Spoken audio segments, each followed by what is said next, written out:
कहाँ जा रही हो? पापा के नहीं। तो ये दुपट्टे में क्या छुपा के जा रही हो? पापा कुछ भी नहीं। क्या छुपाया है दुपट्टे में? हाथ दिखाओ, हाथ दिखाओ, शाबाश, हाथ ऊपर करो, हाथ ऊपर करो। पैसे पैसे चोरी करके जा रही थी? पापा मैंने चोरी नहीं की, मैंने अपने खुद जमा किए हैं। तो ये कहाँ लेके जा रही थी? मैंने पूछा कहाँ लेके जा रही थी? पापा मेरी एक दोस्त है अलीजा, उसके पापा को देने जा रही थी मैं। अलीजा के पापा को देने जा रही थी? क्यों क्यों देने जा रही थी? पापा कोरोना वायरस की वजह से वो कुछ कमा नहीं सके और उनके घर में 3 दिन से कुछ पका भी नहीं था।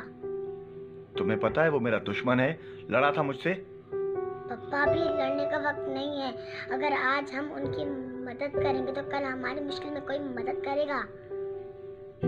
ठीक है, जाओ। सुनो, ये बहुत कम पैसे लेके जा रही थी, ये भी देना। थैंक यू पापा।